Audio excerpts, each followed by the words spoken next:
नमस्कार, मैं हूं अनुषा गौतम और आप देख रहे हैं खबर हलचल न्यूज। देश और प्रदेश का सबसे तेजी से उभरता हुआ न्यूज चैनल। आइए रुक करते हैं खबरों की ओर। आगामी त्योहारों और दीपोत्सव को लेकर संतों के साथ प्रभारी मंत्री सूर्य प्रताप शाही ने बड़ी बैठक की। दीपोत्सव के भव्य आयोजन को लेकर मंथन किया। अयोध्या पहुंचे प्रभारी मंत्री ने कहा, 2017 से लगातार हो रहा है दीपोत्सव का कार्यक्रम। इस बार 30 अक्टूबर को मनाया जाएगा दीपोत्सव। एक ही समय में 25 लाख दीपक जलाने का सरयू के तट पर होगा भव्य आयोजन। दीपोत्सव की तैयारी के संबंध में साधु संतों के साथ हुई बैठक। भव्य बनाने के लिए साधु संतों से मांगे गए सुझाव। नवंबर के दूसरे सप्ताह में होगी 14 कोसी और पंचकोशी की पारंपरिक परिक्रमा। 14 कोसी पंचकोसी परिक्रमा मार्ग का किया है निरीक्षण। परिक्रमा करने वालों को ना हो असुविधा, इसलिए करदायी संस्था और अधिकारियों को दिया गया है निर्देश। परिक्रमा करने वालों के विश्राम और स्वास्थ्य की होगी व्यवस्था। श्रद्धालुओं को परिक्रमा करने में ना हो असुविधा, इसका रखा जाएगा ध्यान। दीपोत्सव की सजावट को 2 दिन के लिए दिया गया है विस्तार। श्रद्धालु स्थानीय लोग दीपोत्सव के साथ सजावट को निहार सकें, ना हो कठिनाई। इस बार दीपोत्सव में बनेगा 2 विश्व रिकॉर्ड। 25 लाख से ज़्यादा दीपक जलाकर जहां एक साथ दीपक जलाने का होगा विश्व रिकॉर्ड, तो वहीं 1100 वैदिकों के साथ होगी सरयू की महाआरती। ड्रोन शो में भगवान राम के जीवन प्रसंग का प्रसारण होगा। भव्य दीपोत्सव को बनाया जाएगा। Bureau report, Ayodhya. 30 अक्टूबर को दीपोत्सव का कार्यक्रम यहाँ पर आयोजित किया जाने वाला है।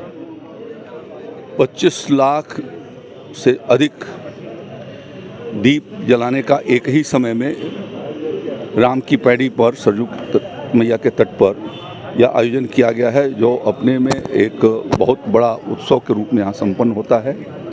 भगवान श्री राम का लंका पर विजय होने के पश्चात अयोध्या आगमन पर राज्याभिषेक के बाद जो दीपावली मनाई गई थी, उस स्मृति में योगी आदित्यनाथ जी की सरकार उसको आयोजित करा रही है, जिसमें बड़ी संख्या में हमारे तीर्थयात्री श्रद्धालु यहाँ पर आते हैं और उसका दर्शन करते हैं। अयोध्या की भव्य सजावट होती है, तो उस कार्यक्रम की तैयारी की दृष्टि से पूज्य साधु संतों के साथ यहाँ पर बैठक संपन्न हुई है। उनके कुछ सुझाव जो पिछले वर्षों में उनके अनुभव हैं, उसके आधार पर हम लोगों ने प्राप्त किए हैं और उसको और ठीक करने की व्यवस्था बनाई जा रही है।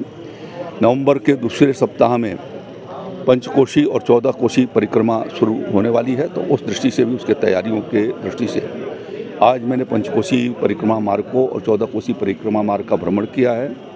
और उसमें चूँकि निर्माणाधीन है, पिछले 1 साल से वो बन रही हैं और बनने का समय भी अभी आगे तक है, तो उनमें कोई भी हमारे जो परिक्रमा करने वाले यात्री हैं उनको कठिनाई न हो, उस दृष्टि से लोक निर्माण विभाग, सेतु निगम और अन्य सजावट होती थी उसको 2 दिन के लिए और बढ़ाया गया है, जिससे कि लोग क्रमशः आकर के उसको देख सकें, उन्हें कोई कठिनाई ना हो। एक साथ आने में उनको कठिनाइयाँ रहती थी और वो उसका अवलोकन नहीं कर पाते थे, इस नाते यह व्यवस्था की गई है। बात की जाए आपकी खास क्या रहेगा दीपोत्सव जो है आपकी? देखिए, एक तो 25 लाख से ज़्यादा दीप एक समय में जलाए जाने वाले हैं और वो गिनीज बुक ऑफ रिकॉर्ड्स में पिछले साल भी रिकॉर्ड हुआ था। इस साल वो अपने रिकॉर्ड को तोड़ते हुए एक नई रिकॉर्ड बनाएगी।